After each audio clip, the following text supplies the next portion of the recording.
पंढरीनाथ भगवान की जय. माऊली ज्ञानेश्वर महाराज की जय. जगद्गुरु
गोविंद गोपाल कृष्ण भगवान की जय।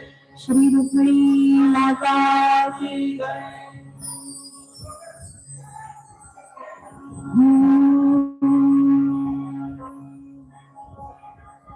वक्रतुंड महाकाय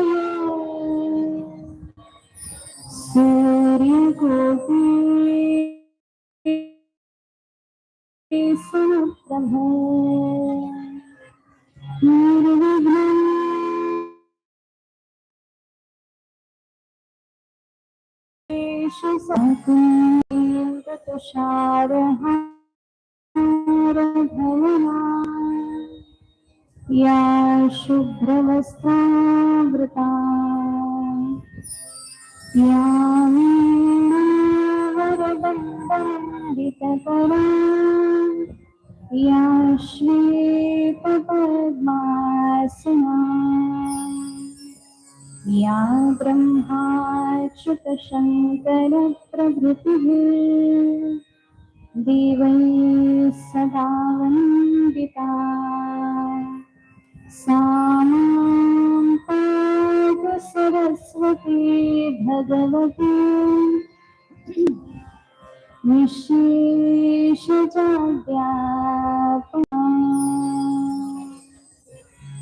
गुरुर्ब्रह्मा गुरुर्विष्णुः गुरुर्देवो महेश्वरः गुरुः साक्षात् परब्रह्म तस्मै श्री गुरवे नमः। महायोगपीठे भीमवक्ता वरं पुण्डरीकाय दातुं समागत्य कृष्णं तमानन्दपूर्णं परब्रह्मलीनं भजे पाण्डुरङ्गम्। योऽन्तः प्रविश्य मम वाचमिमां प्रसुप्ताम् सञ्जीवयत्यखिलशक्तिधरस्वधाम्ना अन्यांशहस्तचरणश्रवणत्वगादि प्राणान्नमो भगवते पुरुषाय तुभ्यम्। बोलिए गोपाल कृष्ण भगवान की जय। श्री रुक्मिणी माता की जय। जय जय श्री राधे जय जय श्री राधे जय जय श्री राधे। श्याम अनंत कोटी ब्रह्मांड नायक परमात्मा पंढरीनाथाच्या कृपेनं करुणावरुणालय जगन्नियंता भक्तवत्सल भगवान श्रीकृष्णाच्या आत्यंतिक करुणेनं महायोगपीठ अशा पंढरी धामामध्ये श्री रुक्मिणी स्वयंवराची पावन कथा वसंत पंचमीच्या या परम पवित्र कालावधीमध्ये पांडुरंगाच्या सभा मंडपामध्ये आपण पाहत आहोत आणि आज चतुर्थ पुष्प भगवत चरणी आपण सादर समर्पित करणार आहोत आणि लगीन घाई होत आहे। उद्या भगवंताचा विवाह सोहळा संपन्न होणार आहे आणि या लगीन घाईमध्ये रुक्मिणी मातेची विरह अवस्था ही शिगेला पोहोचलेली आहे आणि ती विरह अवस्था, ती अंतःकरणाची स्थिती, भगवंताला भेटण्याची भक्ताला लागलेली ओढ, त्या ओढीचं चिंतन आज आपल्याला करायचं आहे. भक्तांमध्ये काही लक्षणं असावी लागतात, तेव्हाच त्या लक्षणाला पाहून परमात्मा भक्ताकडे येत असतो. साहजिक आहे, जेव्हा एखाद्यामध्ये एखादी क्वालिटी येते तेव्हाच त्याचा विशेष पद्धतीने स्वीकार होतो. जसं की राज्यसभेमध्ये जायचं असेल तर कुठून तरी काहीतरी त्याच्यामध्ये विशेषता यावी लागते, निवडून यावं लागतं. लोकसभेमध्ये जायचं असेल, निवडून यावं लागतं. डॉक्टर व्हायचं असेल तर त्याला काहीतरी डिग्री घ्यावी लागते. वकील व्हायचं असेल तर त्याला काहीतरी डिग्री घ्यावी लागते. तसं भक्त व्हायचं असेल तरी सुद्धा त्याला काहीतरी डिग्री घ्यावी लागते. मग भक्त होण्यासाठी काय काय करावं लागतं, कोणती कोणती लक्षणं भक्तामध्ये प्रगट होत असतात. एक असतं बहिरंग लक्षण आणि दुसरं असतं अंतरंग लक्षण. बहिरंग लक्षण बऱ्याच वेळेला बहिरंग लक्षणावरून भक्ताची पारख आपण करत असतो, पण केवळ बहिरंग लक्षणावरून भक्त ओळखले जात नाही. भक्त अंतरंग लक्षणावरून ओळखले जातात आणि अंतरंग लक्षण भक्ताची ओळखण्यासाठी आपण सुद्धा अंतरंग असावं लागतं, तेव्हाच आपल्याला त्यांचं अंतरंग कळू शकतं. भक्ताचा महिमा कळायला भक्तच व्हावं लागतं, लक्षात घ्या. सुदैवजींनी रुक्मिणी मातेचं पत्र भगवंतापर्यंत पोहोचवलं, ते उगीच नाही पोहोचवलं, त्यांचा वेळ जात नव्हता. मग चला आपण यांचं माध्यम होऊया म्हणून ते रुक्मिणी मातेचं पत्र पोहोचवायला गेले नाहीत. रुक्मिणी मातेची जी अंतःकरणाची व्याकुळता आहे, जी भक्तीची पराकोटीची अवस्था आहे, ती अवस्था भगवंतापर्यंत जाण्याच्या योग्य होती, म्हणून सुदैवजींनी ते पत्र भगवंतापर्यंत पोहोचवलं. मग कोणती लक्षणं भक्तामध्ये असली पाहिजेत, म्हणजे 4 लक्षणं तरी विशेष भक्तामध्ये असली पाहिजेत. पहिलं लक्षण आहे तृणादपि सुनिचेन. दुसरं लक्षण आहे तरोरिव सहिष्णुना. अमानिना मान देणं कीर्तनीय सदा हरिही. ही 4 लक्षणं तरी त्याच्यामध्ये असावी. तशी भक्ताची अनेक लक्षणं आपल्याला सांगता येतील जर आपण चिंतन केलं तर, पण थोडस विषयांतर होईल म्हणून मी तिकडे जात नाही. पण मला एवढंच सांगायचंय की रुक्मिणी मातेला भगवंतानी का नेलं आणि आपल्याला का नेत नाही. आपण यमाचे पाहुणे का होतो, हरीचे पाहुणे का होत नाही, याचा विचार थोडासा जर करायचा झाला तर ही 4 लक्षणं आली की आपण हरीचे पाहुणे होतो आणि मग हरी आपला चांगला पाहुणचार करेल, भगवान आपला चांगला पाहुणचार करतील. या 4 लक्षणात आपण स्वतःला बसवायचं आहे. पहिलं लक्षण आहे तृणादपि सुनिचेन. गवताच्या काडीपेक्षाही स्वतःला कमी दर्जाचं मानायचं. कोणासमोर? संतांसमोर आणि भगवंतासमोर. तिथं कोणताही मोठेपणा आपल्याला धारण करून जायचं नाहीये. भगवंतासमोर सगळे सारखे आणि संतांसमोर सगळे सारखे, किंवा संतांपेक्षा आपण लहानच असलं पाहिजे. म्हणून मागितलं ना, लहानपण दे का देवा. जेव्हा काही द्यायचं असेल तर काय दे? लहानपण दे. जे लहानपण आम्हाला मोठेपण देणार आहे असं लहानपण तू आम्हाला दे. म्हणून तृणादपि सुनिचेन.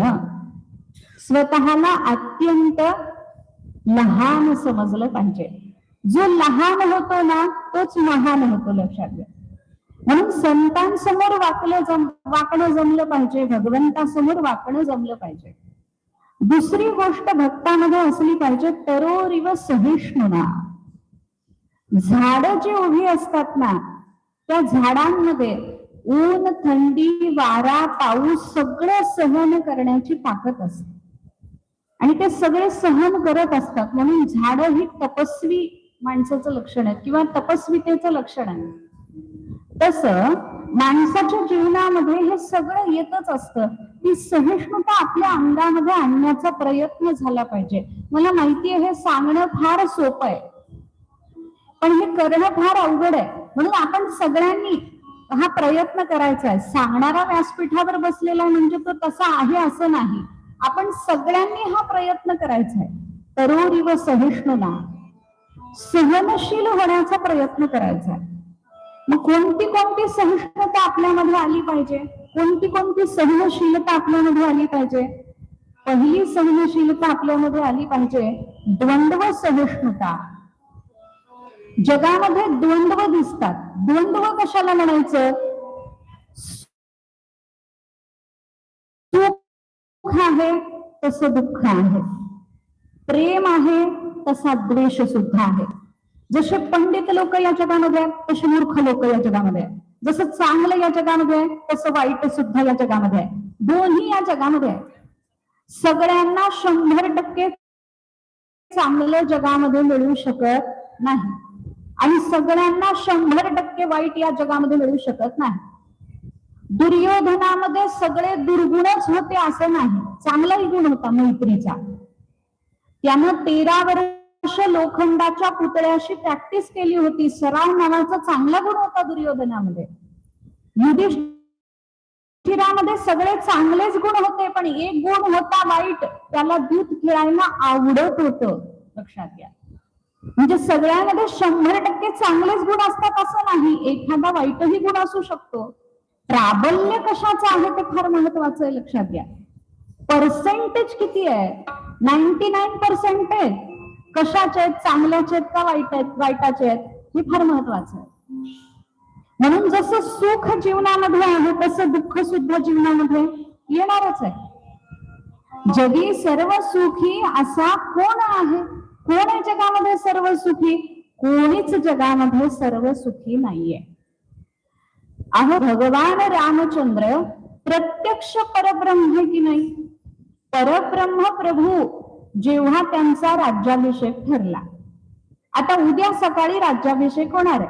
वसिष्ठांनी सांगितलं होतं दशरथ महाराजांना, जेव्हा राम राज्याभिषेक करायचा असं दशरथांच्या मनात आलं, तेव्हा दशरथांनी सांगितलं की राजा आत्ताच अभिषेक करून टाक. राजांनी सांगितलं असं नको, उद्या करू. आणि तेवढंच चुकलं. म्हणून म्हटलं शुभश्च शीघ्रम.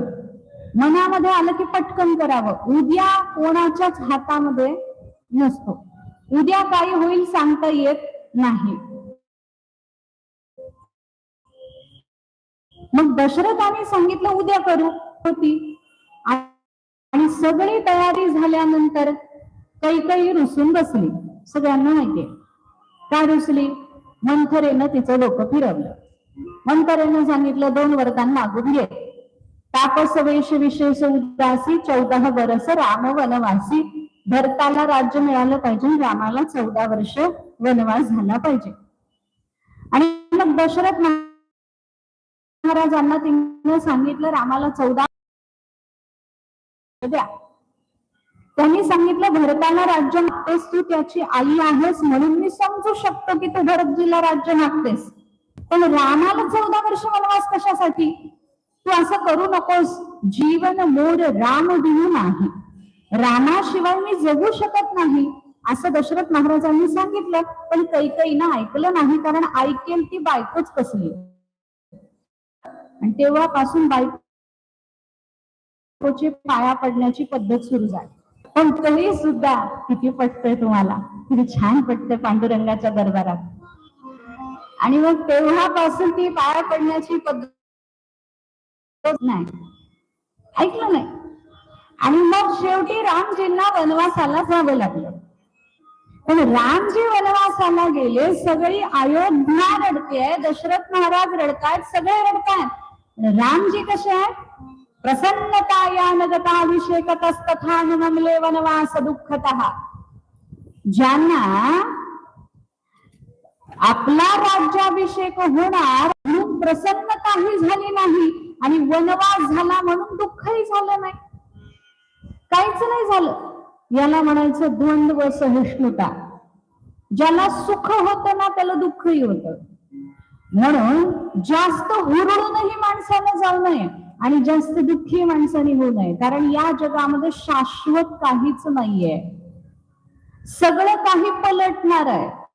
दिवसही कायम राहणार नाही आणि रात्रही कायम राहणार नाही. कभी सुख है कभी दुख है इसी का कभी सुख है कभी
इसी का नाम जीवन है, याला जीवन म्हणतात. म्हणून द्वंद्व सहिष्णुता, सुख दुःखादी द्वंद्वांना सहन करतो तो भक्त असतो. दुसरं भक्ताचं लक्षण काय? वेग सहिष्णुता. वेग कशाचा निर्माण होतो? कामाचा वेग असतो, आवेग ज्याला म्हणतात. क्रोधाचा वेग असतो. काम, क्रोध, लोभ, मोह, मद आणि मत्सर या सगळ्या विकारांचा वेग निर्माण होतो. आणि या सगळ्या विकारांना जो सहन करतो तो सुद्धा भक्त असतो. लक्षात घ्या, साधू संतांना क्रोध निर्माण होण्याचे प्रसंग आले नाहीत का? निश्चितच आले. नंदाजींनी जेव्हा काठीनं मारलं तुकाराम महाराजांना, त्यांना राग आला नसेल का? किंवा येण्याचा प्रसंग तो नव्हता का? होता ना. बरं, तो काठीनं मारत असेल तेव्हा काही न निवरत असेल का? त्याचं एक शिवी त्यानं परत रिपीट केली नाही, अशी त्यानं तुकाराम महाराजांना काठीनं मारलं. पण असं मारलेलं असताना सुद्धा तुकाराम महाराजांनी त्याचं प्रत्युत्तर दिलं नाही. याला म्हणतात वेग सहिष्णुता. याला म्हणतात वेग सहिष्णुता. जरा शांतपणे, कर्मचारी ओरडू नका. वेग सहिष्णुता. जेव्हा मारुतीराय गेले, मारुतीराय जेव्हा गेले सीतेला शोधायला, तेव्हा त्या रावणाच्या महालामध्ये जेव्हा मारुतीराय सीतेला शोधत होते तेव्हा स्त्रिया अस्ताव्यस्त पडलेल्या होत्या, त्यांच्या अंगावर वस्त्र नव्हती. आणि अशी अवस्था असताना सुद्धा जेव्हा प्रभू रामचंद्रांना ते सगळं कळलं, प्रभू रामचंद्र विचारतात, हनुमानजी तुझ्या मनामध्ये आवेग कामाचा निर्माण झाला नाही का? त्यांनी सांगितलं, नाही प्रभू, माझ्या मनात काम निर्माण झाला नाही, कारण माझ्या मनामध्ये राम होता म्हणून काम निर्माण झाला नाही. याला म्हणायचं वेग सहिष्णुता. जेव्हा वनवासामध्ये राम लक्ष्मण सीता राहत होते, एके दिवशी पर्णकुटीमध्ये दुपारच्या वेळेला सीता माता पहुडली होती, वामकुक्षी करत होती. आणि वामकुक्षी करताना सीतेचा पदर थोडासा बाजूला झाला आणि लक्ष्मण जे तिथे होते, लक्ष्मणाने लगेच मान खाली घातली. आणि मान खाली घातल्याबरोबर हे रामरायांनी पाहिलं आणि रामरायांनी विचारलं, लक्ष्मणा, अग्निकुंभ समानारी घृतकुंभ समो नरहा दृष्ट्वा गुह्यं परस्त्रीणां कस्य नो चलितं मनः. स्त्री अग्नीसारखी असते, पुरुष तुपासारखा असतो, परस्त्रीला असं पाहिल्यानंतर कोणाचं मन चलित होणार नाही? तेव्हा लक्ष्मणजी उत्तर देतात, निश्चितच प्रभू तुमचं म्हणणं बरोबर आहे. मात्र पिता यस्य शुचिर्भूतो माता यस्या पतिव्रता रामसेवा निरतः तस्य नो चलितं मनः. ज्याचे पिता शुचिर्भूत असतात, ज्याची आई पतिव्रता असते, आणि जो रामसेवा निरत असतो त्याचं मन कधीही चलित होत नाही कोणत्याही स्त्रीला बघून, असं लक्ष्मणजी उत्तर देतात. जेव्हा तुकोबारांच्या समोर एक गणिका आली, हावभाव करायला लागली, व्यभिचारिणी स्त्री आहे, नेत्रकटाक्ष टाकते, ती म्हणते मी तुम्हाला समर्पित आहे, तुम्ही माझा स्वीकार करा. तेव्हा तुकोबाराय तिला नमस्कार करतात आणि म्हणतात, जाई हो तू माते न करी सायास, तू करू नकोस म्हणे आमच्या समोर हे नेत्रकटाक्ष आणि हावभाव, आम्ही विष्णुदास तसे नाही आहेत. आम्ही तुझ्याकडे पाहतो ते कसे, कराविया नारी रखुमाई समान, आम्हाला सगळ्या स्त्रिया रखुमाई सारख्या वाटतात, आम्ही त्यांच्यावर कुदृष्टी टाकत नाही. याला म्हणायचं वेग सहिष्णुता. हे भक्ताचं दुसरं लक्षण आहे. भक्ताचं तिसरं लक्षण आहे परमत सहिष्णुता. तो भक्त किती सहिष्णू असतो, दुसऱ्याच्या मताचा तो अनादर करत नाही.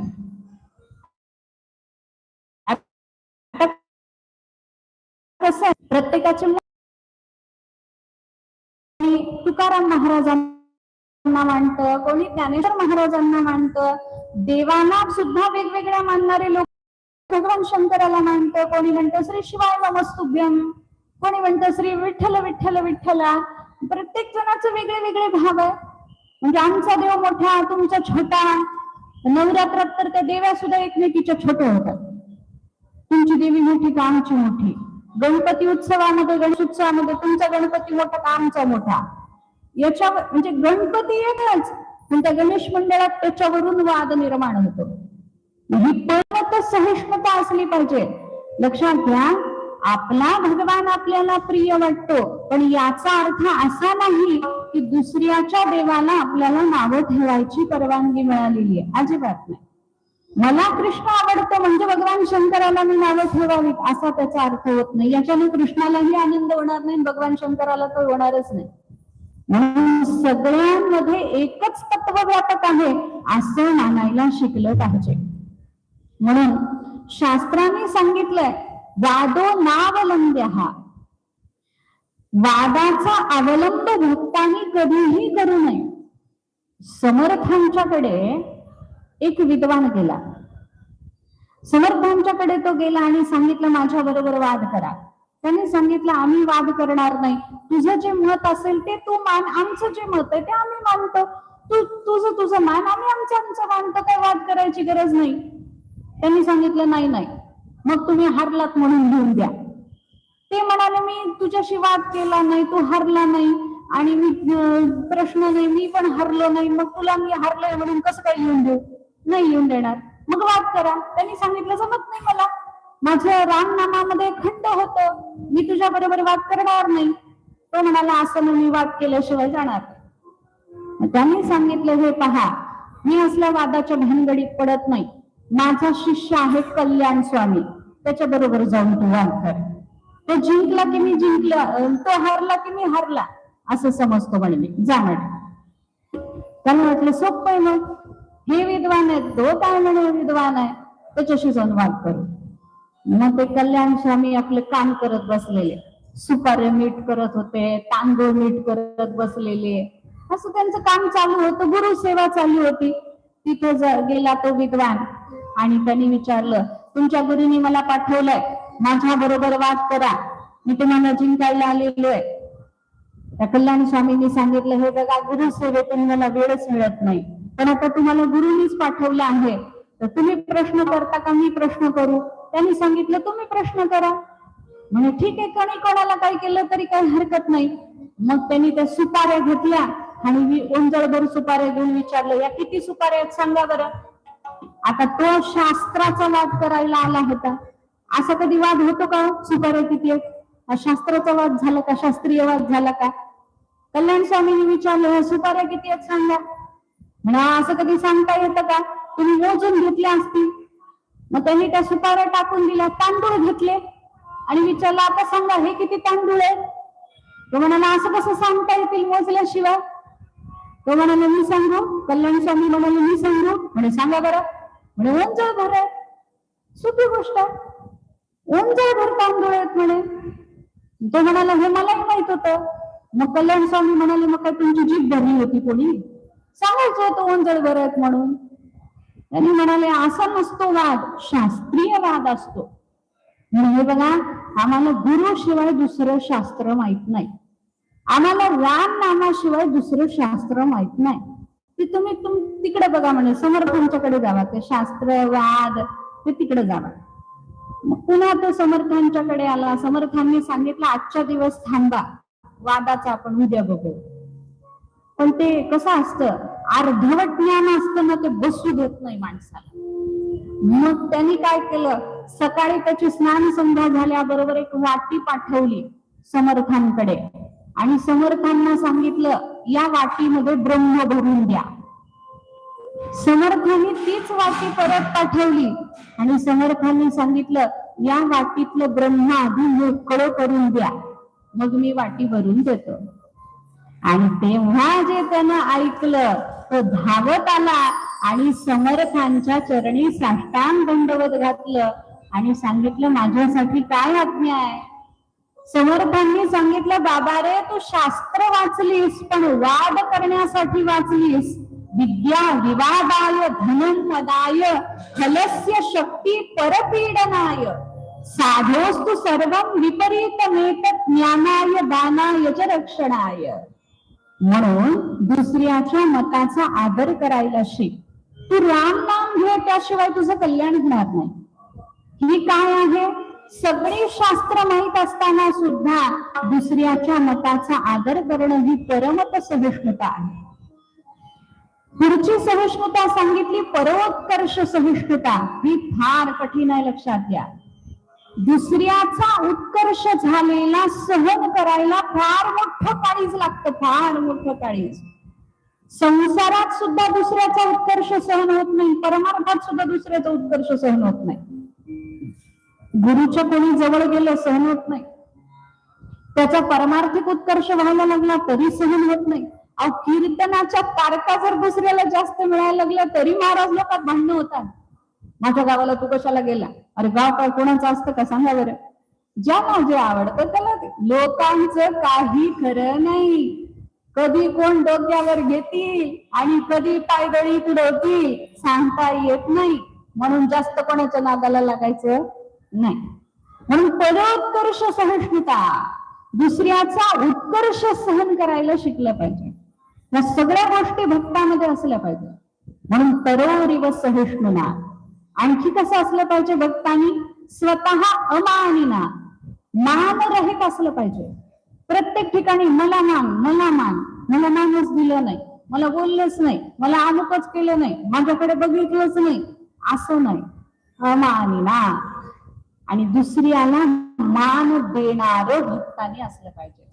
स्वतः मान रहित पण दुसऱ्याला मान देणार. आणि सगळ्यात महत्वाचं भक्ताचं उत्कृष्ट विशेष लक्षण आहे, very very very very important. कोणतं? कीर्तनीय सदा हरिही. सदा भगवंताचं चिंतन करणारं भक्तांनी असलं पाहिजे, सदा नामस्मरण करणारं भक्तांनी असलं पाहिजे. म्हणून ज्यांनी टाळ्या वाजवल्यात त्यांनी पांडुरंगाच्या दरबारात वाजवल्यात, आणि त्यांनी जर आता नाही केलं सदा, देव बघतो तुम्हाला सदा. म्हणून पांडुरंगाचं कीर्तन केलं पाहिजे. कसं केलं पाहिजे? विठ्ठल विठ्ठल विठ्ठलारी पांडुरंग हरी विठ्ठल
श्री रुक्मिणी माता की जय जय जय श्री राधे श्री राधे जय श्री राधे जय श्री राधे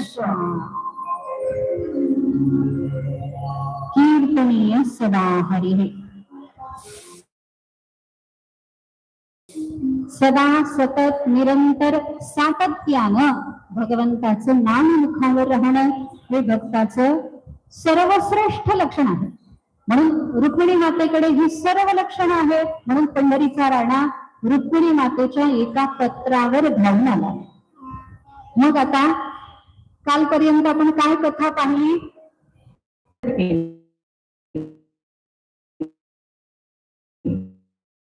रुक्मिणीला शिशुपालाला द्यायचं, शिशुपालाशी विवाह करायचा रुक्मिणीचा. घेऊन हाती सकल ही सूत्रे निज मित्रासी धाडित पत्रे. हातामध्ये सकल सूत्र घेतली रुक्मिणीनं आणि आपल्या आपल्या मित्रांना त्यानं पत्र लिहिली. मग त्याचे मित्र कोण आहे? जे सगळे दुष्ट आहेत ते रुक्मिणीचे मित्र आहेत. त्याच्यामध्ये शिशुपाल आहे, दंतवक्त्र आहे,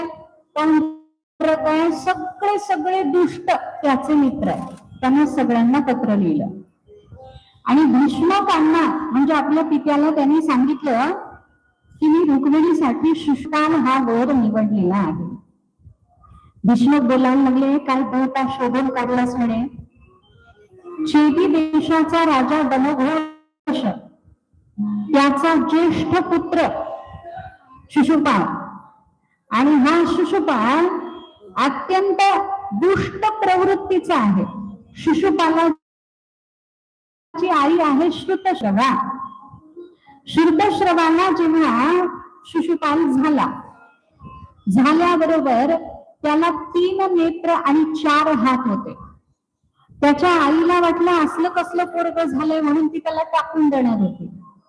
पण आकाशवाणी झाली की याला टाकून देऊ नकोस. ज्याच्या मांडीवर गेल्यानंतर याचा 1 डोळा आणि 2 हात तुटून पडतील तो त्याचा काळ असेल. मग ती सगळ्यांच्या मांडीवर याला द्यायची शिशुपालाला. भगवंताच्या मांडीवर याला दिल्यानंतर त्याचा 1 डोळा आणि 2 हात तुटून पडले. मग तिनं भगवंताला सांगितलं, देवा याला तू मारू नकोस, याच्यावर कृपा कर. भगवंतांनी सांगितलं, या शिशुपालाचे 100 अपराध मी क्षमा करेन. ज्या दिवशी याचे 100 अपराध भरतील त्या दिवशी माझं सुदर्शन असेल आणि याचा गळा असेल. मग त्याची आई त्याला लहानपणापासून सांगायची, कोणाच्याही नादी लाग पण भगवान श्रीकृष्णाच्या नादी लागू नको. पण माणसाचं असं आहे, जो दात पडलेला आहे जीभ तिथंच जाते. यानं सुद्धा जन्मल्यापासून भगवंताच्याच नादी लागायला सुरुवात केली होती. पण त्यानं वैर भावानं का होईना भगवंताची भक्ती केली. लक्षात घ्या, निंदा का होईना पण देवाची केली. म्हणून शिशुपालाचा सुद्धा उद्धार भगवंताने केला. आणि मग असा हा शिशुपाल. आता शिशुपालाची आणि रुक्मिणीची पत्रिका या कुंडिलपुरामध्ये ज्योतिषांनी मिळवून बघितली, जुळवून बघितली. तेव्हा त्या ज्योतिषांनी सांगितलं, अजिबात या शिशुपालाला रुक्मिणी देऊ नका, कारण या दोघांच्या पत्रिकेमध्ये एक नाळ दोष येतो. रुक्मिणीला वैभव्य येण्याची शक्यता आहे, म्हणून अजिबात ही पत्रिका जुळत नाही. रुक्मिणी शिशुपालाला देऊ नका. रुक्मिणीला सांगितलं, हे काय मला ज्योतिषांचं पटत नाही. वीर पुरुषाला ग्रह कधी सुद्धा पीडा देत नाही. आणि पत्रिकेचं काय म्हणे, दक्षिणा बदलली की पत्रिका बदलते. म्हणून माझा पत्रिकेवर विश्वास नाही असं रुक्मिणी बोलतो. म्हणजे रावणानं नवग्रहाच्या पायऱ्या केल्या, याकरता वीर पुरुष ग्रहाकडे कधी सुद्धा लक्ष देत नाही. म्हणून मी रुक्मिणी शिशुपालालाच देणार असं रुक्मिणीनं ठरवलं. वचन ऐका प्रबळ चैत्य देशी भूपाळ महाअभिमानी शिशुपाल सोयरा केवळ तो आम्हा, तोच आम्हाला सोयरा होईल असं रुक्मिणीनं सांगितलं. आणि हे जेव्हा रुक्मिणीला समजलं, तिची अवस्था कशी झाली. वर शिशुपाल ऐकता दचकली ते राजदेहिता. दचकली. आता महाअभिमानी शिशुपालाला जर मी वरलं तर अभिमानाला वरल्यानंतर भगवान मला जवळ घेणार नाही, कारण भगवान अभिमानी माणसाच्या जवळ सुद्धा जात नाही. आता सांगितलं ना, जे अमानी आहेत त्यांनाच भगवान स्वीकारतो आणि भक्त अमानी असतात, नामरहित असतात. म्हणून अभिमानी असणाऱ्या शिशुपालाला मी वरू शकत नाही, कारण मी भक्ती आहे आणि त्याला जर मी वरलं तर भगवंतापासून मी दूर जाईल, म्हणून ती बचती. ध्येयापासून माझं चित्त विचलित होईल, मी काय करू असं रुक्मिणीला वाटायला लागलं. कोणत्या तीर्थाला जाऊ, कोणता नवस बोलू, मी काय करू.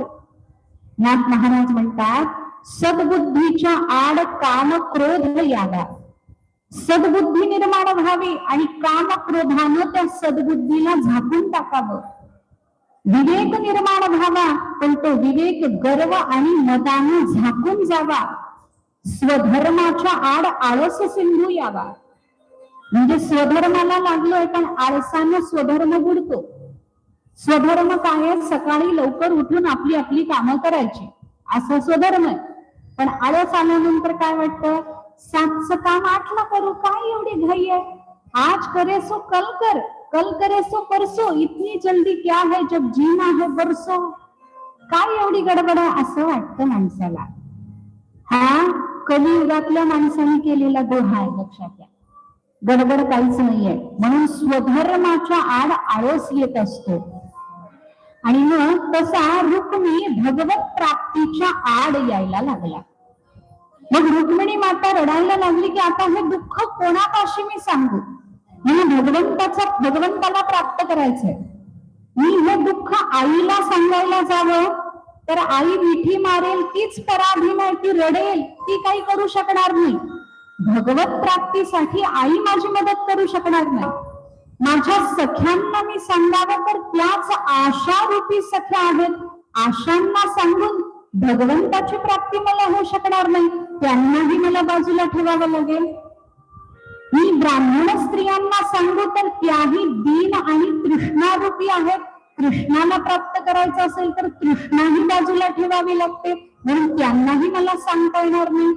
भगवत प्राप्तीचा मार्ग मला वडिलांना विचारता येणार नाही, आईला विचारता येणार नाही, माझ्या सख्यांना विचारता येणार नाही. माझा बंधू तर अत्यंत विकल्प धारण करणारा, त्याला मला विचारता येणार नाही. मग मी कुणाला विचारावा भगवत प्राप्तीचा मार्ग. म्हणून भगवत प्राप्तीचा मार्ग एकालाच विचारता येतो, कृष्ण प्राप्तीचा सद्भाव या लागी तो सुदैव. सद्गुरूच भगवत प्राप्तीचा मार्ग सांगू शकतात, दुसरं कोणी सांगू शकत नाही.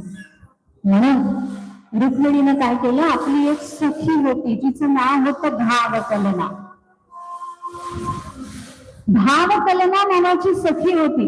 त्या भावकलना नावाच्या सखीला सांगितलं की म्हणे पटकन जा आणि सुदेवजींना सांग की रुक्मिणी अस्वस्थ आहे आणि सद्गुरु राया तुमची तिला गरज आहे, काहीही करा आणि तुम्ही तिला भेटायला चला. आणि मग भावकलना निघाली सद्गुरूला निरोप द्यायला.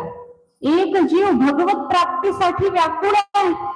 रुक्मिणी राजकुमारी आहे, एकदम महलाला सोडून जाऊ शकत नाहीये, म्हणून तिने निरोप पाठवलाय. आणि रुक्मिणीनं बंदोबस्तात ठेवलेला आहे म्हणून ती जाऊ शकत नाहीये. याकरता तिने भावकलना नावाच्या आपल्या मैत्रिणीला पाठवलं. आणि मग भावकलनेनं सुदेवजींना जाऊन निरोप दिला. निरोप दिल्याबरोबर सुदेवजींनी तो निरोप ऐकल्यानंतर सुदेवजी निघाले रुक्मिणीला भेटायला. कसं होतं सुदेवजी, म्हणजे विद्येच्या तेजानं तेजस्वी दिसत होते,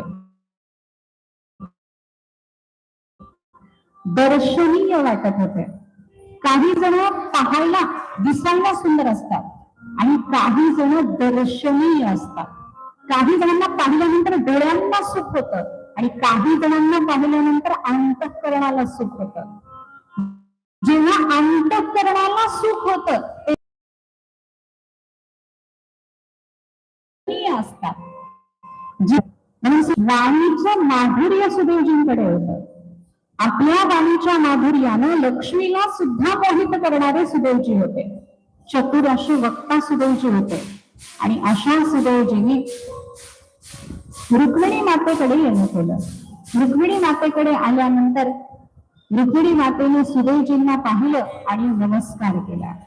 नमस्कार केल्याबरोबर सुदैवजींनी विचारलं, रुक्मिणी काय हवंय तुला, कशासाठी बोलवलंस तू मला?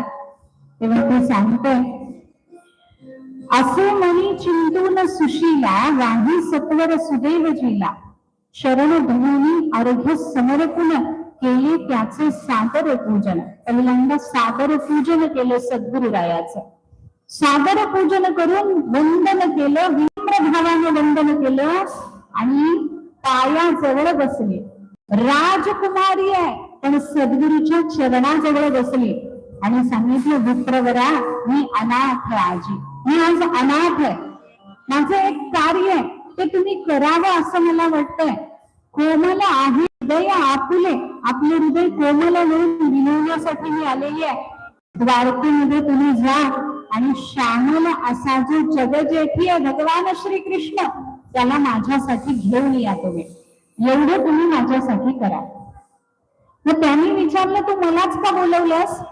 तेव्हा सुदैवजींना रुक्मिणी माता सांगते, परमात्म्याला आणण्यासाठी महात्मा आवश्यक असतो म्हणून मी तुम्हाला बोलवलेलं आहे.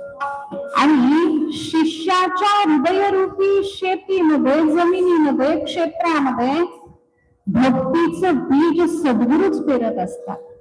आणि भक्तीचं बीज त्यांनी पेरल्यानंतर त्याचा वटवृक्ष करण्याचे कामही सद्गुरूच असतं. आणि तो वटवृक्ष झाल्यानंतर त्या वटवृक्षाचं संगोपन करणं, शिष्याला योग्य मार्गदर्शन करणं हे काम सुद्धा सद्गुरूनेच करायचं असतं. म्हणून मी तुम्हाला शरण आलेली आहे गुरुदेवा, माझ्यावर कृपा करा आणि मी तुमची सर्व सेवा करेन. तुम्ही माझ्यावर अशा पद्धतीनं कृपा करा की भगवान मला भेटते. आता सद्गुरु रायाची प्रार्थना केली. पहिल्यांदा प्रणत झाली, नतमस्तक झाली. कोणीही जीव असू दे, साक्षात भगवान जरी मृत्यू लोकावर आले तरी त्यांना गुरु करावाच लागतो. परब्रह्म राम वसिष्ठा शरण कृष्णे सांदीपनी गुरु केला. परब्रह्म राम सुद्धा वसिष्ठांना शरण जातात. भगवान श्रीकृष्ण सुद्धा सांदीपनी ऋषींना सद्गुरु करतात. म्हणून एक गोष्ट लक्षात घेतली पाहिजे, गुरु करावाच लागतो आणि नुसता गुरु करून चालत नाही, गुरुची सेवा सुद्धा करावी लागते.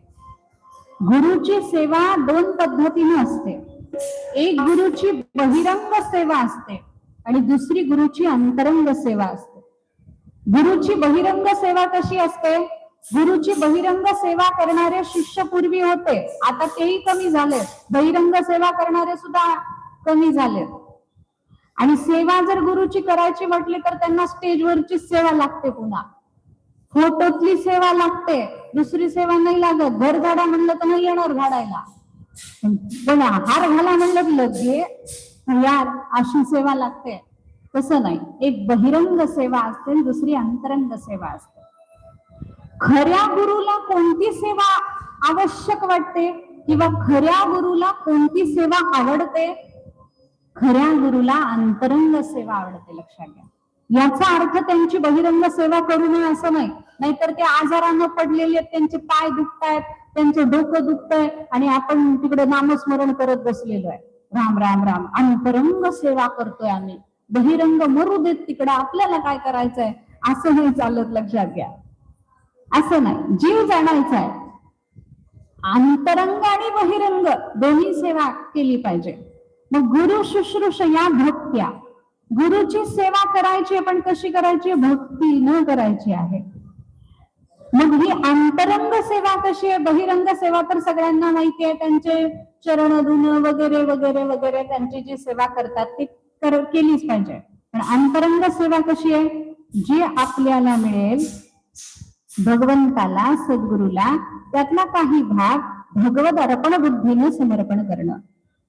आपल्या सद्गुरूनं जे आपल्याला उपदेश केलेला आहे त्या उपदेशाचं यथोचित पालन करण्याचा प्रयत्न करणं ही सगळ्यात मोठी सद्गुरूची सेवा आहे, अंतरंग सेवा आहे.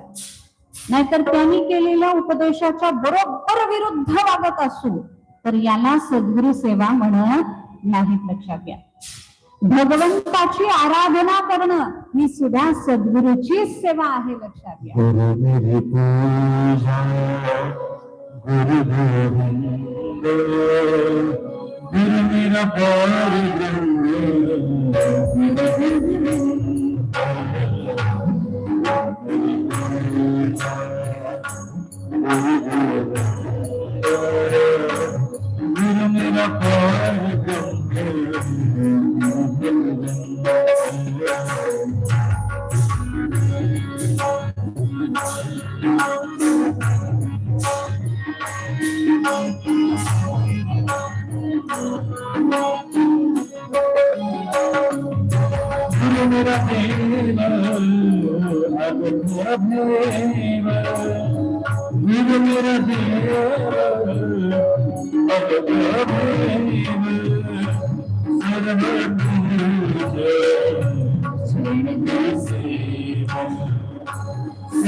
म्हणून सद्गुरुरायाची अंतरंग सेवा करणं म्हणजे त्यांच्या उपदेशानुसार चालणं, भागवत धर्माचं अनुष्ठान करणं. भागवत धर्म आपण बऱ्याच वेळा चिंतन करून आलोय.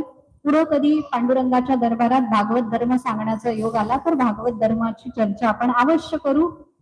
पुढच्या वर्षी करू पाहिजे तर, पण करू एकदा भागवत धर्माची चर्चा. तर गुरु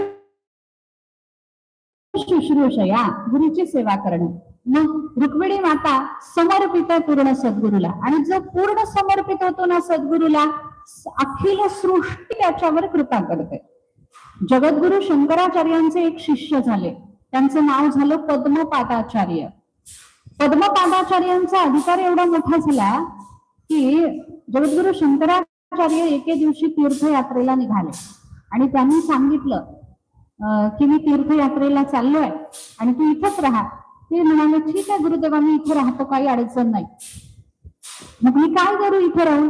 म्हणे एक लक्षात ठेव की गंगा आणि गुरु सारखे असतात, तर तू गंगेची आणि गुरुची सेवा करत राहा, मी सांगितलेल्या उपदेशाप्रमाणे वागत राहा. त्यांनी सांगितलं ठीक आहे गुरु. ते रोज गंगेतल्या स्नानाला जात असत आणि मग गुरु तीर्थयात्रेला गेल्यानंतर दुसऱ्या दिवसापासून त्यांनी स्नानाला जायचं बंद केलं. आणि स्नानाला जायचं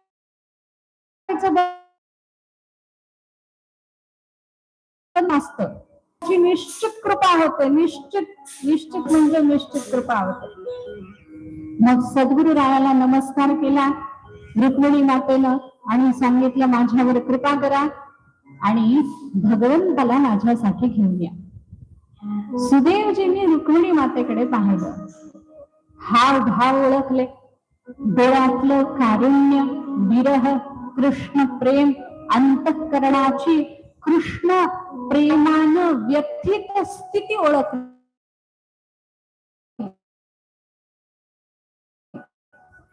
आणि ते सगळं श्रीकृष्णच हिचं औषध आहे. माझं भाग्य उदयाला आलंय म्हणे, हिच्या निमित्तानं मला परमेश्वराचं दर्शन होणार आहे. म्हणून हिचा निरोप भगवंताला पोहोचवायला मी निश्चित जाणार आहे.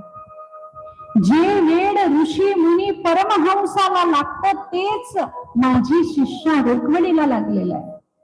भगवान श्रीकृष्ण त्रैलोक्याचा नाथ आहे. शिशुपालादिक त्याच्या समोर चिंतासारख्याप्रमाणे ते काही करू शकणार नाहीत माझ्या भगवान श्रीकृष्णाला. पण मी हिचा निरोप घेऊन निश्चित जाणार आहे. मी सर्वस्व पणाला लावणार आहे, पण माझ्या रुक्मिणीचा निरोप घेऊन मी भगवंतापर्यंत निश्चित जाणार आहे. आणि मग सुदैवाने रुक्मिणी मातेकडे कृपा दृष्टीनं पाहिलं आणि ज्याच्यावर सद्गुरूची कृपा दृष्टी पडते ना त्याला परमात्मा भेटल्याशिवाय राहत नाही. लक्षात घ्या. सद्गुरूची कृपा दृष्टी झाली आणि सांगितलं रुक्मिणी काळजी करू नको, निश्चिंत हो, पण एक काम कर, मी तुझा निरोप देईन, पण तुला जे वाटतंय ते तू मला सांगावं, मग मी ते परमात्म्याला सांगावं, मग ते व्यवस्थित नाही वाटणार. आणि तुझा भाव मी माझ्या शब्दात सांगितला तर तो मला नीट सांगता येणार नाही. मग तू काय कर, एक पत्र लिहून दे आणि ते पत्र तू माझ्याकडे दे, मग मी ते पत्र भगवंताला देईन, भगवान ते वाचतील, तुला काय म्हणायचं ते त्यांना समजेल. रुक्मिणी मातेने ते ऐकलं, मान खाली घातली. आता सद्गुरू म्हणतात की भगवंताला पत्र लिही, हिला करायचंय भगवंताशी लग्न, आता कसं काय पत्र लिहावं भगवंताला, संकोचली. मग तिने हात जोडून सांगितलं, सद्गुरू राया तुम्ही आचार्य आहात, वेदशास्त्र संपन्न आहात, विद्वान आहात, ब्राह्मण आहात, सर्व विद्या तुमच्या घरी पाणी भरतात, सरस्वती तुमच्या जिव्हाग्री आहे. मी पत्र लिहावं तर मी त्याच्यामध्ये काय लिहिणार आहे, त्यापेक्षा असं करा तुम्हीच पत्र लिहा. तुम्ही पत्र लिहा, मला काय म्हणायचं ते मी तुम्हाला सांगितलंय ते तुम्ही तुमच्या शब्दात लिहा आणि भगवंताला द्या. भगवंताला निरोप करण्याशी मतलब आहे, देवाला कळलं की भगवान येतील. तेव्हा सुदैवजी म्हणतात निश्चितच मी लिहू शकतो, पण मी शब्द लिहीन, भाव मला लिहिता येणार नाही. शब्द मी लिहू शकतो पण तुझे भाव मला लिहिता येणार नाही. आम्ही विद्वान असलो तरी आमची विद्वत्ता वटवृक्षासारखी असेल. वटवृक्षाचा विस्तार मोठा असतो, पाखरं त्याच्यावर बसतात, किलबिलाट करतात, त्याच्या पानावर त्याची पानं एकत्रित करून कदाचित पत्रावळी बनवून त्याच्यावर भोजन करता येतं. पण त्या वटवृक्षाला आसमंत सुगंधित करणारी फुलं येऊ शकत नाही. तसं मोगऱ्याचं झाड जे असतं ना ते छोटसच असतं, पण आसमंताला सुगंधित करणारी फुलं मात्र त्या मोगऱ्याच्या झाडाला येतात. तसं तू जर पत्र लिहिशील ना, त्याच्यातले शब्द छोटे जरी असतील तरी त्याच्यात भक्तीचा सुगंध असेल आणि तो सुगंध भगवंताला आकर्षित करेल आणि त्या शब्दावर परमात्मा येतील म्हणे, म्हणून तू पत्र लिही. मग रुक्मिणीनं सांगितलं, सद्गुरू राया लग्नाच्या आधी पत्र लिहिणं योग्य आहे का? योग्य नाही म्हणे, कारण असं म्हणतात दृष्टादृष्ट वधूवरान करिता दोघे करावी उभी. मग लग्नाच्या आधी पत्र कसं लिहायचं? तेव्हा सुदैवजी म्हणतात निश्चितच लग्नाच्या आधी पत्र लिहू नये, पण मी सद्गुरु तिला आज्ञा देतोय की तू भगवंताला पत्र लिही, कारण हे वासनामय पत्र नाहीये, उपासनामय पत्र आहे आणि जगाला वाचावं असं हे पत्र आहे, म्हणून तू पत्र लिही, निश्चित पत्र लिही. मग रुक्मिणी मातेने नमस्कार केला पहिला सद्गुरूला, अंतःकरणामध्ये भगवान श्रीकृष्णाला साठवलं आणि सुंदर असा रेशमी असा पट्टा घेतला. धवल रेशमी पट्टावरती केशर रंगी लिहिले, अशा परी विश्वातील पहिले प्रेम पत्रावतरले. विश्वातलं पहिलं प्रेमपत्र रुक्मिणी मातेने भगवान श्रीकृष्णाला. आणि रुक्मिणी माता पत्र लिहायला बसली, कशी बसली आपण त्याचं दर्शन करणार आहोत. रुक्मिणी मातेची अत्युच्च भावावस्था आहे, हरिरंगामध्ये तिचं चित्त रंगलेलं आहे आणि तिचं प्रेम भगवंतावर लागलेलं आहे. म्हणून ती म्हणते मेरी लगी शान संग प्रीत ये दुनिया क्या जाने. मेरी लगी शान संग प्रीत ये दुनिया क्या जाने. मेरी लगी शान संग प्रीत ये दुनिया क्या जाने.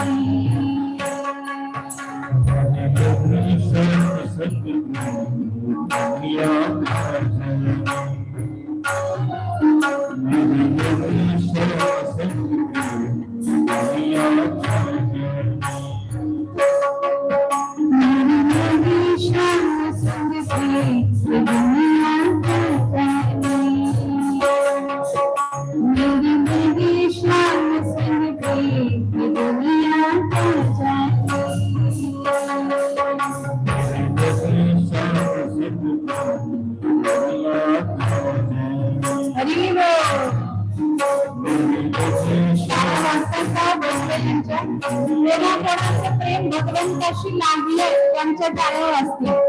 कोणाकोणाला वाटतंय की माझं देवाशी प्रेम लागावं त्यांच्या टाळ्या वाजतील. आणि ज्यांना वाटतंय की माझं संसाराशी प्रेम लागावं त्यांच्या टाळ्या वाजणार नाही. बघू आता कोणाकोणाच्या वाजणार नाही.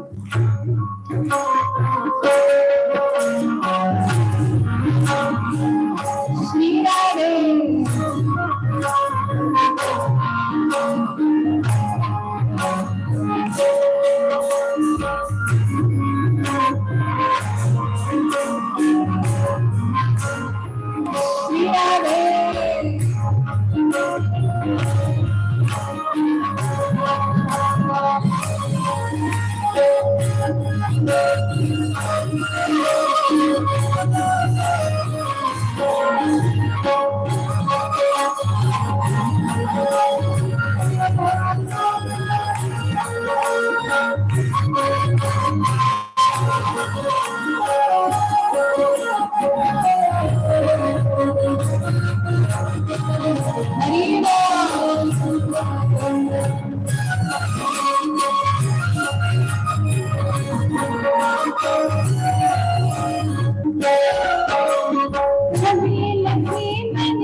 पट्टावरती केशररंगी लिहिले असं विश्वातलं पहिलं प्रेमपत्र भगवंतासाठी लिहित आहे. 7 श्लोकी तंत्रप्रेम ज्याच्यामध्ये प्रेम, आर्तता, भगवंताची भक्ती या सगळ्या गुणांचा समावेश होतो. आणि रुक्मिणी माता भगवंताला म्हणते की जेव्हापासून तुझं गुण ऐकलं तेव्हापासून मला दुसरं काही आवडत नाही. ते पत्रामध्ये लिहिते आणि एकाग्रतेनं पत्र लेखन करते.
मुझे मिल गया मन का भी ये दुनिया का जाने मेरे लगी सब संग भी ये दुनिया का जाने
रुक्मिणी मातेनं पत्र लिहिलं आणि जसं पत्र लिहायला सुरुवात झाली तसं स्वर्गामध्ये दुंदुभी वाजायला लागल्या. कारण जगत जननीने लिहिलेलं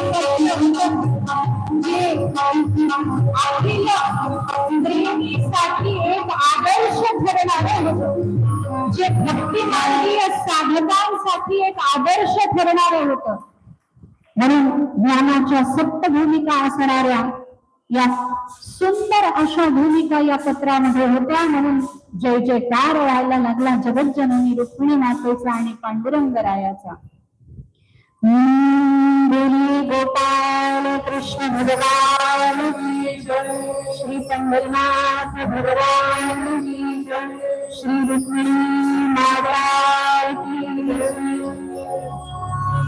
असं हे पहिलं प्रेमपत्र जे रुक्मिणी मातेनं विठुरायाला म्हणजे भगवान श्रीकृष्णाला लिहिलं.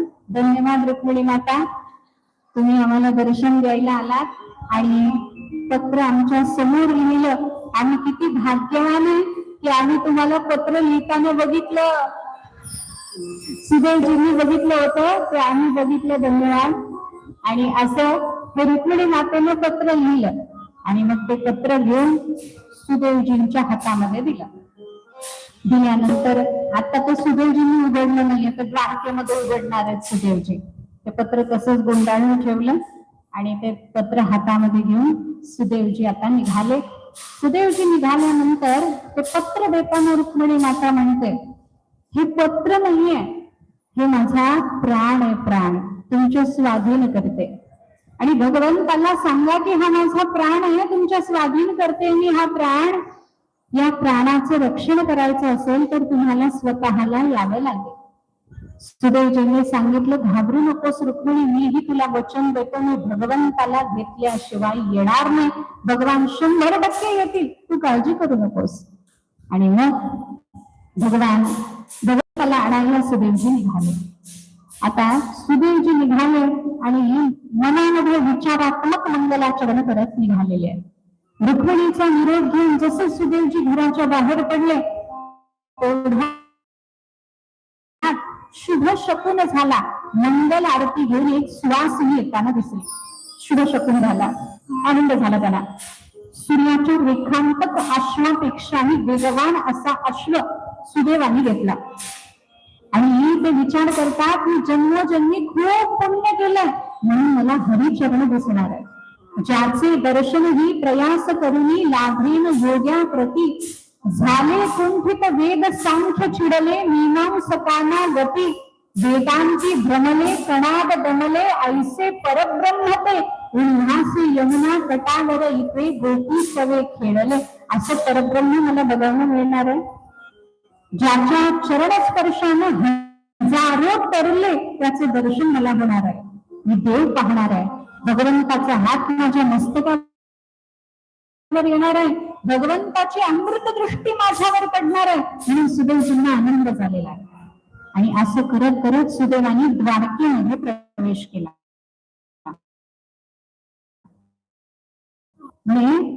वैकुंठ कैलास अधिका, वैकुंठ आणि कशापेक्षाही अधिक सुंदर अशी ती द्वारका भगवंताची. का बरं अधिक सुंदर झाली होती? म्हणजे तेथे निवास जगन्नायका, तिथे भगवान राहतात म्हणून ती सुंदर झालेली आहे द्वारका. विश्वव्यापका श्रीकृष्ण, विश्वव्यापक भगवान श्रीकृष्ण तिथे राहतात म्हणून द्वारका सुंदर झालेली आहे. कशी होती द्वारका? द्वारका बाह्य प्रदेशी आराम जीवा शिवाशी, जीव आणि शिव आराम करत होते बाह्य प्रदेशामध्ये द्वारकेच्या. वसंत विनवी सदा सुमनीसी, संताप कोणासी असेना.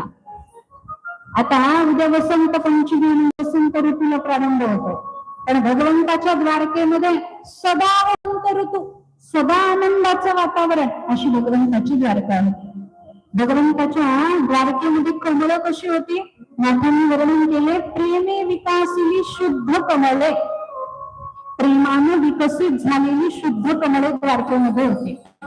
आणि त्याच्यावर जे भ्रमर म्हणजे गुंजे गुंजारव करत होते ना, ते असं नुसतं गुंजारव करत नव्हते, ते कृष्ण कृष्ण कृष्ण कृष्ण कृष्ण म्हणत होते, असं गुंजारव करत होते. आणि त्या भ्रमराचा गुंजारव ऐकून गंधर्व स्वर्गातले तटस्थ झाले होते. स्तब्ध झालेले होते, सामवेद मौनावले होते, असे द्वारकेतले भ्रमर होते. पारवे कसे होते द्वारकेतले? म्हणजे प्रबोध पारवे घुमघुमती, जीवाला प्रबोध बोध करणारे पारवे द्वारकेमध्ये होते. आणि त्यांचा प्रबोध पाहून सरस्वती सुद्धा दचकत होती, चमकत होती चित्तामध्ये. मोर कसे होते द्वारकेमध्ये?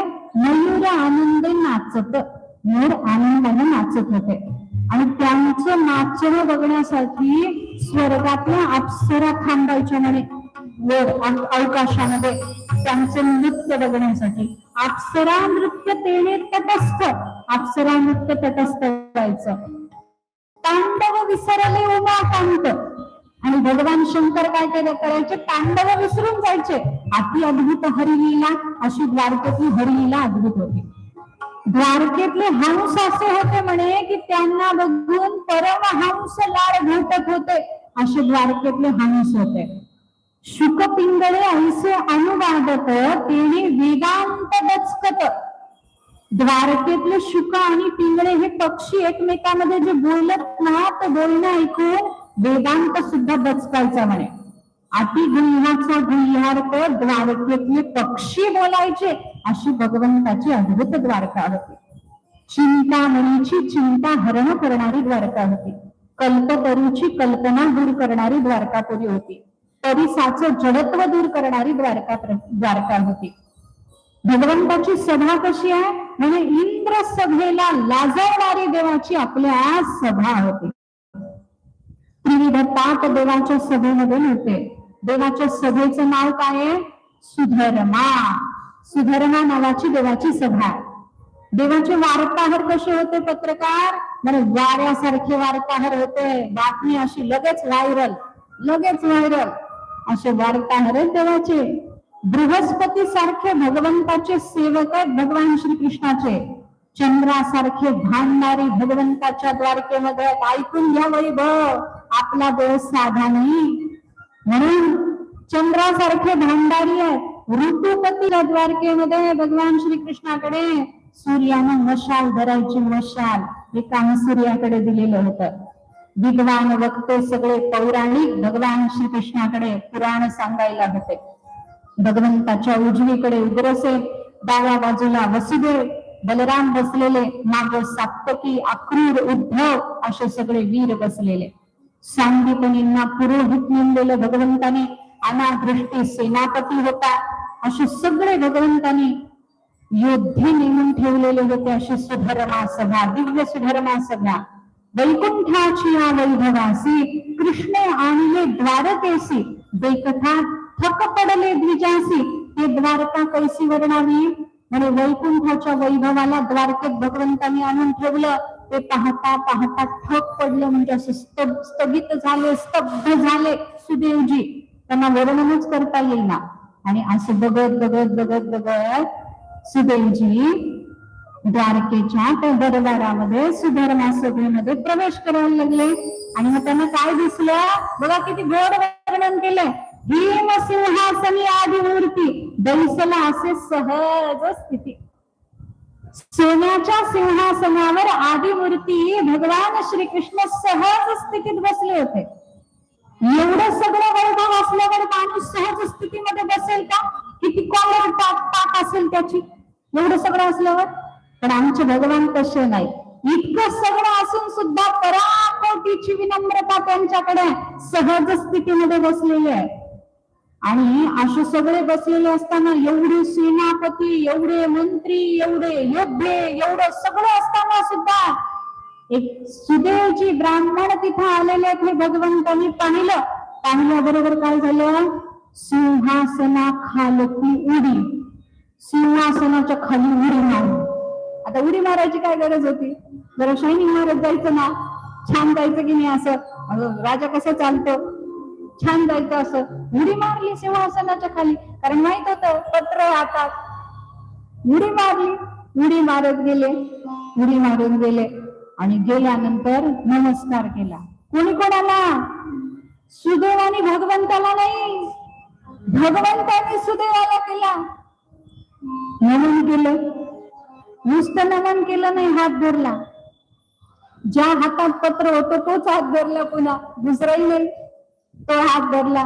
आतमध्ये नेलं, बसवलं, पूजा केली. पूजा केल्यानंतर कशी पूजा केली? नाथ महाराजांनी म्हटलंय, देवाची पूजा जशी केली जाते तशी पूजा केली सुदैवांची. बघा, भक्ताला कसे लाड करावे भगवंताकडून शिकावे. भक्ताचा निरोप घेऊन आलेले आहेत म्हणून जास्त आवडीचे झाले अजून सुदैव. आणि बघ, एवढ्यावरच थांबले नाही, इथं पूजा केली, पुन्हा अंतःपुरात आतमध्ये घेऊन गेले, बेडरूम मध्ये सिक्रेट. तिथं नेलं, तिथं नेल्यावर मंगल स्नान घातलं. मंगल स्नान घालून पितांबर, गळ्यामध्ये फुलांच्या माळा, चंदन लावलं सगळं. आणि दासदासींना सांगितलं भोजन आणा. भोजन घातलं ब्राह्मणाला. आणि भोजन वगैरे झाल्यानंतर एका पलंगावर त्यांना पहुडायला दिलं रामकुक्षी. आणि नंतर नाथ महाराज म्हणतात, कृष्ण बैसोनियाशी जारी ब्राह्मणाचे चरण चुरी. काय दाबायला लागले, किती किती लाडी गोडी लावावी पत्र म्हणून. काय दाबायला लागले, पान ब्राह्मणाचे चरण चुरी. आणि मग हात धरले सुदैवजींनी. देवा, हे काय करता? अहो, करोडो करोडो देव तुमच्या आज्ञेसाठी हात जोडून उभे राहतात, तो तुम्ही अखिल कोटी ब्रह्मांड नायक आमचे काय बघता? अहो, तुमची ही तुम्ही दिलेली ही सगळी मोठेपणा हा तुम्ही दिलेला आम्हाला मिळाला, म्हणूनच आम्हाला अहंकार झाला. बरं, नाथ महाराजांनी म्हटलं, बघा सुदैवजी काय बोलतात, तुझिया पूजा पूज्य चाहलो तेने गर्वासी चढिंदलो. तुम्ही आम्हा ब्राह्मणांचा एवढा आदर केला, त्याच्यामुळेच आम्हाला अहंकार आला म्हणे देवा. आणि त्याच अहंकाराने आम्हाला तुमच्यापासून दूर केलं देवा. अशी गोष्ट झाली. म्हणून देवा, यज्ञपुरुष तू नारायण, तुझं याज्ञिक निगिती अन्न वृथा गेले त्यांचे हवन, कर्मठपण कर्माचे. देवा, तुझ्या मोठेपणाला आम्ही स्वतःचा मोठेपणा समजायला लागलो. म्हणून तर यज्ञ नारायण असणाऱ्या तुला आम्ही ओळखू शकलो नाही. म्हणून तर आमचं कर्मठपण वाया गेलं. सर्वाभूती भगवत भावो निपजे तव न भेटे देवो. देवा, पण मी त्यातला ब्राह्मण नाहीये. मला माहिती आहे तू माझं काय दाखतोयस, हा माझा मोठेपणा नाहीये, हा तुझा मोठेपणा आहे देवा. म्हणून सर्वाभूती भगवत भाव करणारा मी ब्राह्मण आहे, सुदैव ब्राह्मण आहे. भगवंतांनी सांगितलं, तुमच्याकडे ती विशेषता आहे म्हणूनच मी तुमचे पाय दाबतोय. तुम्ही सर्वाभूती भगवत भाव करणारे आहात म्हणूनच मी तुमचे पाय दाबतोय. आणि मग भगवंतांनी स्वागत करताना म्हटलं, तुमची वृत्ती निश्चिंत आहे ना सुदैवजी. जयाची चिंता निवर्तली, तयाची वृत्ती सुचित्त जाहली, त्यासीच स्वकर्मे फळली, निजात्म फलाची फळे. तुम्ही निश्चिंत आहात ना, तुम्ही समाधानी आहात ना, तुमची चिंता निवर्तलेली आहे ना, ते भगवंतांनी विचारलं. आसोनी इंद्राची संपत्ती. आणखी एक सांगतो, जर तुमच्या मनात चिंता असेल तर पुढचं ऐकून घ्या.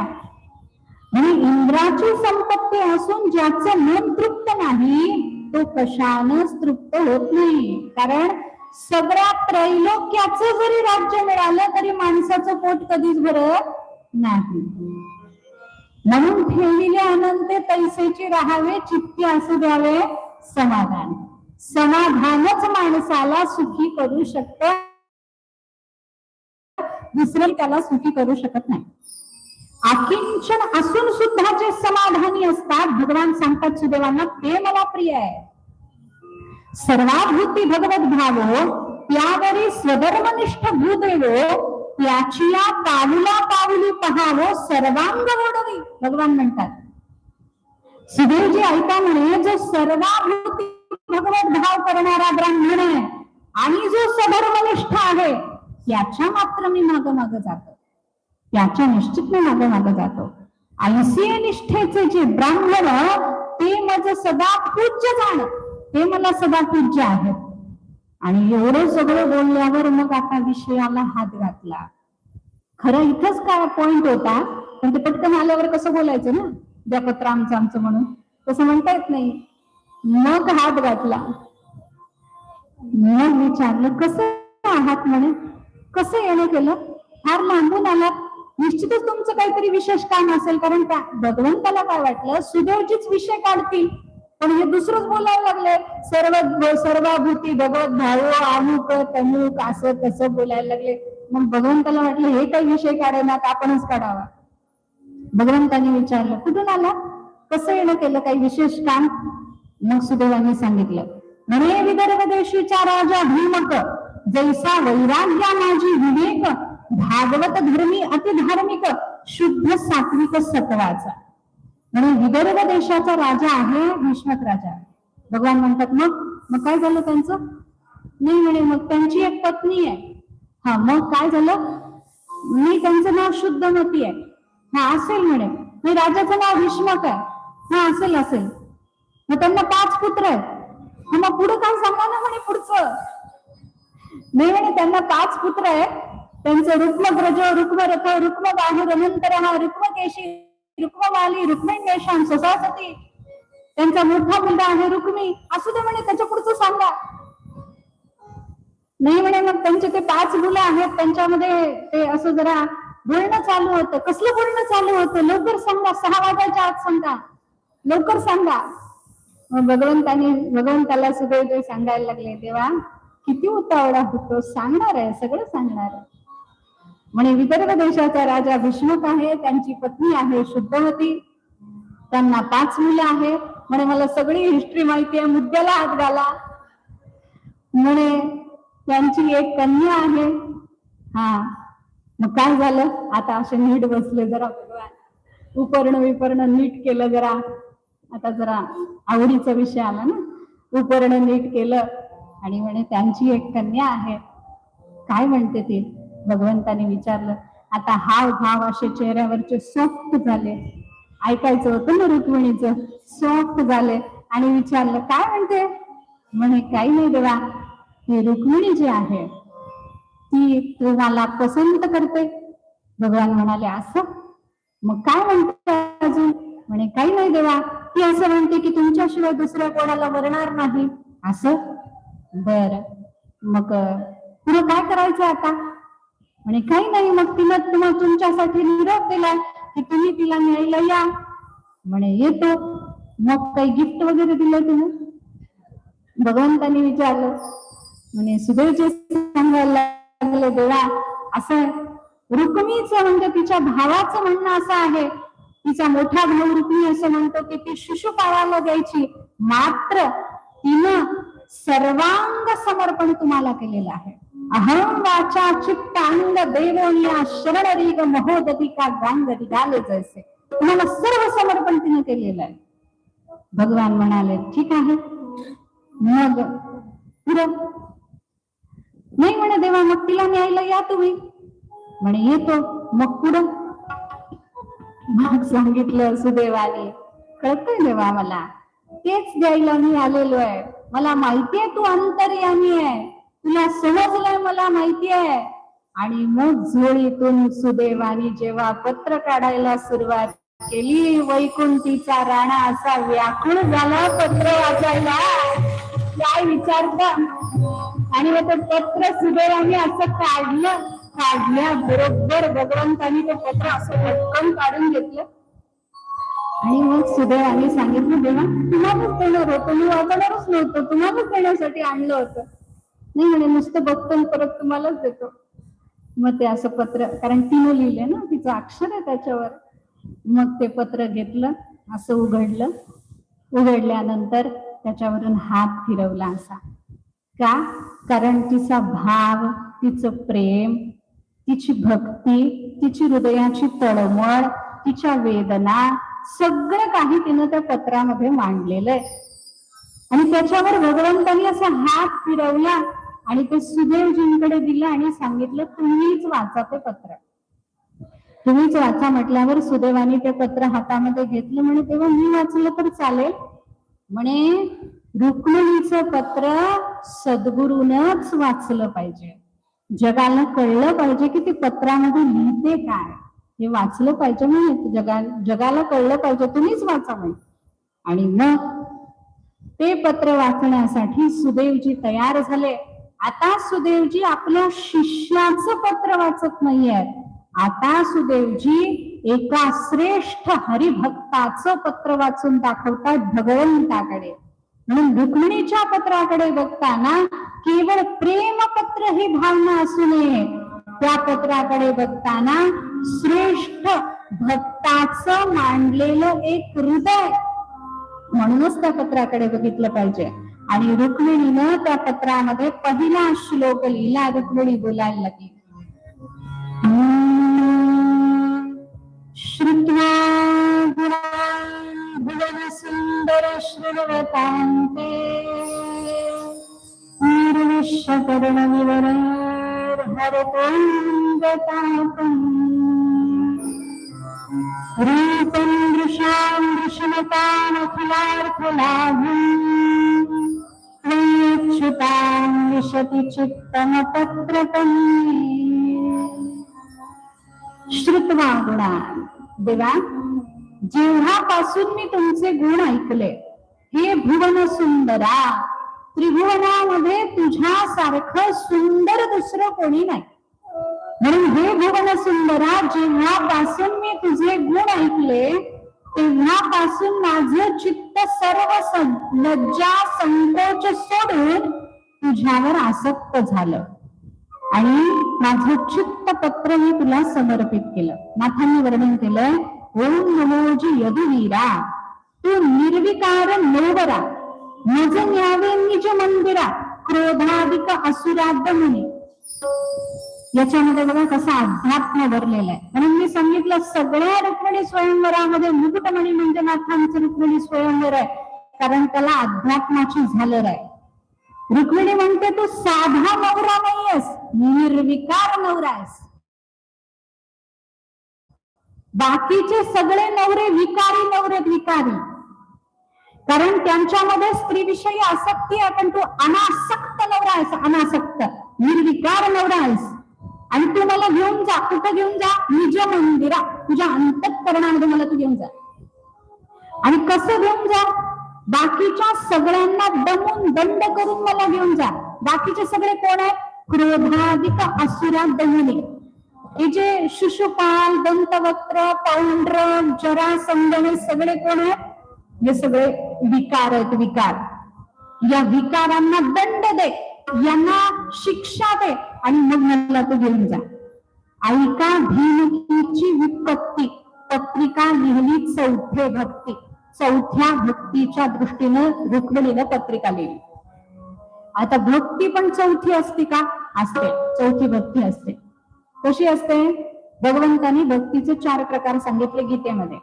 चतुर्विधा भजन्ते मां जना सुकृतिनोर्जुन, आर्तो जिज्ञासु अर्थार्थी ज्ञानी च भरतर्षभ. 4 प्रकारचे लोक मला भजतात. एक आहेत आर्त भक्त. आर्त म्हणजे संकटात सापडल्यावर ज्यांना देवाची आठवण येते ते आर्त भक्त.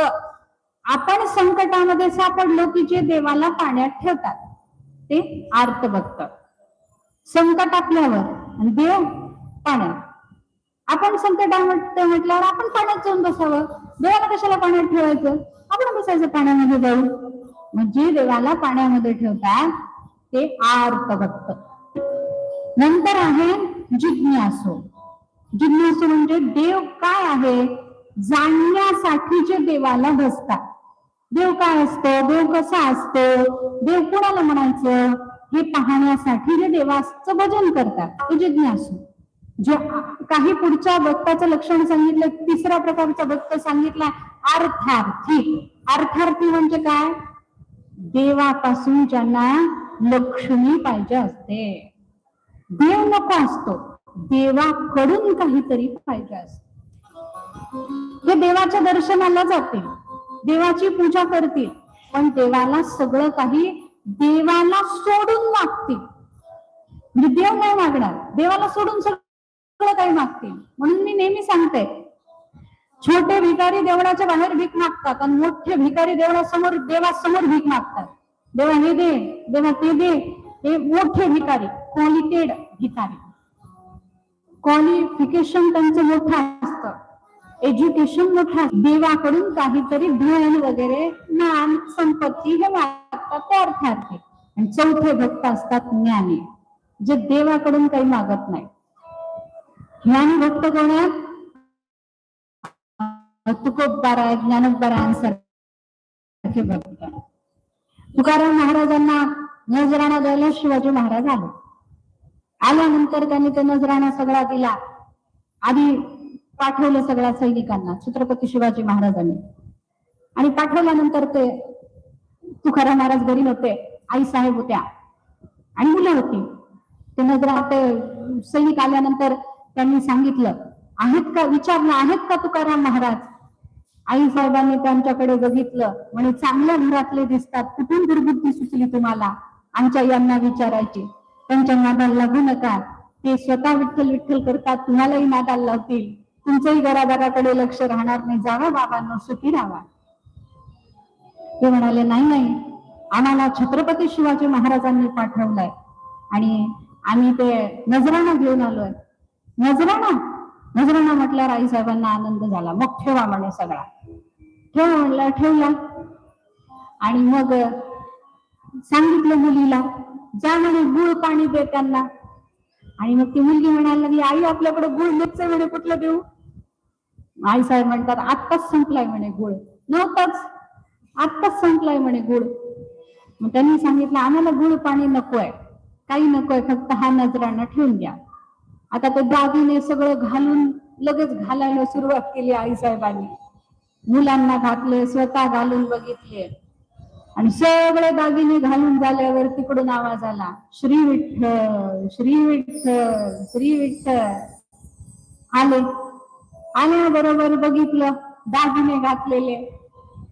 दागिने घातलेले बघितल्यानंतर तुकाराम महाराजांनी एक एक दागिना काढून ठेवायला सुरुवात केली.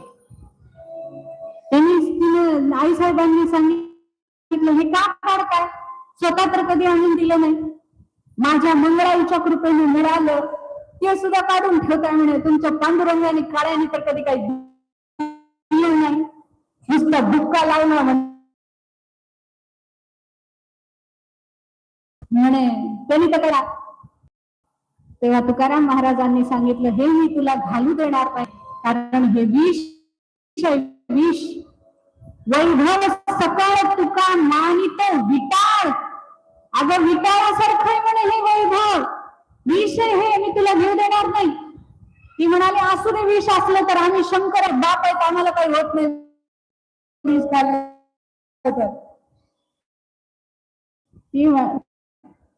सगळं काढून ठेवायला लागलं. सगळं काढून ठेवायला लागल्यानंतर छत्रपती शिवाजी महाराजांनी पाहिलं की घरामध्ये अण्णांना कशा आहे, तरी सुद्धा यांना नजराणा स्वइच्छेनं मी देतोय, तरी सुद्धा त्यांनी त्या वैभवाला स्पर्श केलेला नाही.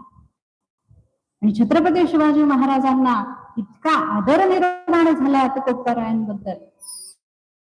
नमस्कार केला. नमस्कार केल्याबरोबर छत्रपती शिवाजी महाराजांनी सांगितलं, तुम्ही जर हा नजराणा घेतला तर आम्हाला बरं वाटेल, आम्हाला सुख होईल. तेव्हा तुकाराम महाराज म्हणतात, हा नजराणा घेतल्यानंतर तुम्हाला सुख होईल, पण तुम्हाला आम्हाला सुखी करायचंय का तुम्हाला स्वतःला सुखी व्हायचंय? तेव्हा छत्रपती शिवाजी महाराज म्हणतात, तुम्ही सुखी व्हावा अशी आमची इच्छा आहे. तेव्हा तुकाराम महाराजांनी सांगितलं, मग आम्हाला सुखी करायचं तुम्हाला, तर आम्ही कशानं सुखी होतो हे तुम्ही ऐका.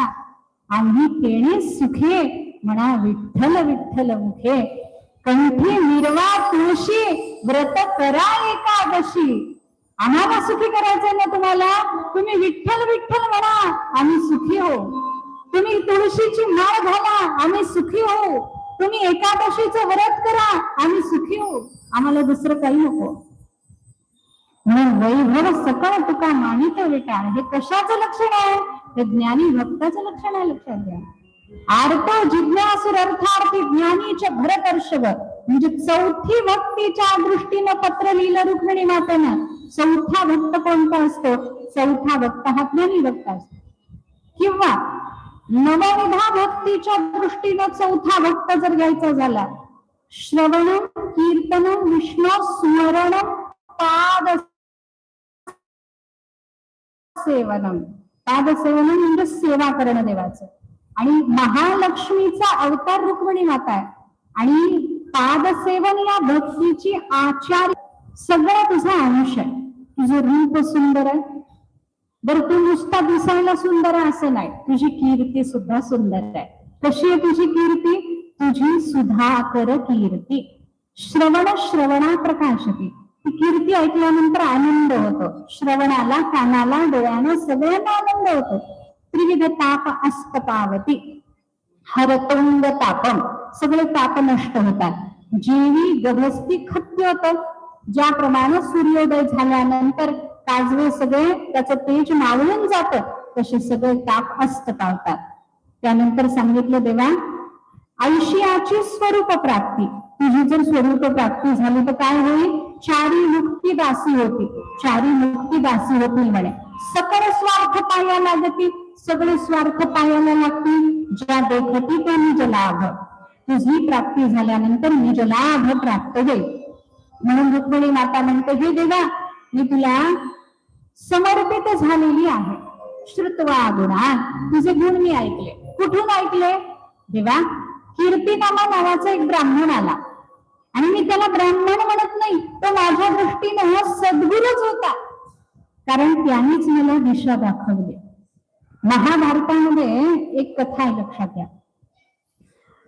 जेव्हा यक्ष प्रश्न विचार, यक्षाने एक प्रश्न युधिष्ठिराला विचारला, दिशा कोणकोणत्या असतात?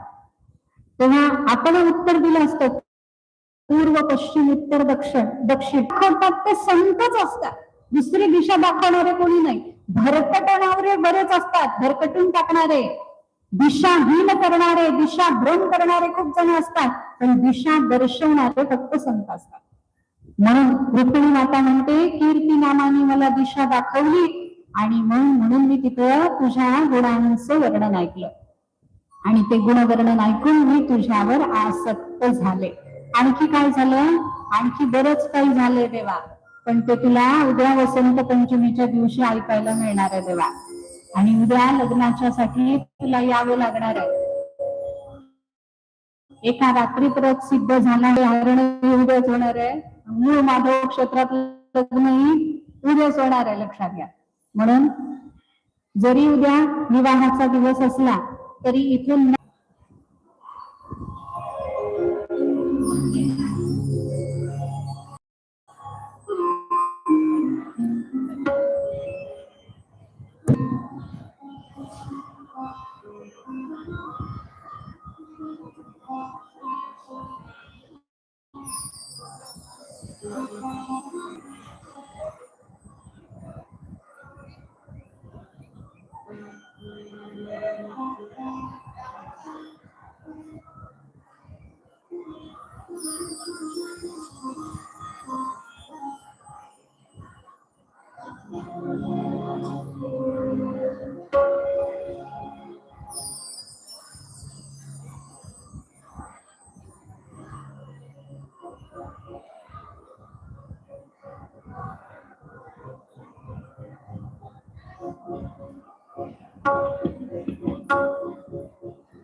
चरणी वाही विभा उद्धरी जगा जय देव जय पांडुरंगा हो हरि पांडुरंगा रघुनाथी वल्लभा राही वल्लभा पावी गुरवरा जय देव जय श्री महाराज करती उनकी दासी पीतांबर कस्तूरी लल्लाटी देव सुरवर नित्य बेटी सर्वहानंतर सन्मुख विराटी जय देव गंगा रघुनाथी वल्लभा राही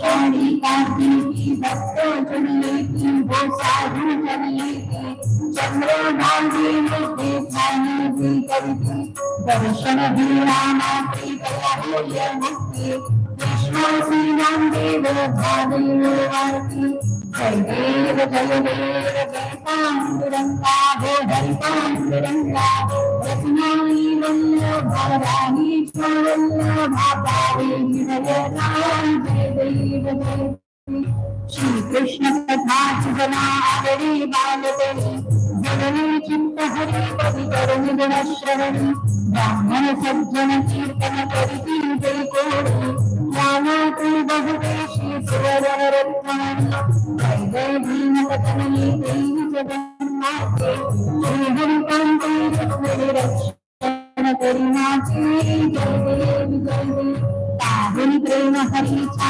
यशस्रवण मननी तुझला कृष्णार्पण करुणवती जनक जननी विस्मय म्हणतो काळा परदारा जननी यास्तन शिशुपाला लाजेल मी भगिनी देव हस्ते प्रेमी पाठविले तत्र दारावती गिरिभासी देवती पुत्र जंतनी शिशुपाला दुःखजना पवित्र आणि ग्रहण करी तुझ कृष्ण कमल नेत्र चली रहावयाला पंढरी नगरी नित्य निरंतर नाथ माझे तव भारी भजन करी जन सन्मुख मंडली नर नारी निजदासाची कीर्ती निगमागम सारी निगमागम तुझ वदनीची व्यापक तू माया नाथो श्री सर्वांची श्री विष्णुवादी प्रेमी आनंदिनी भागवतान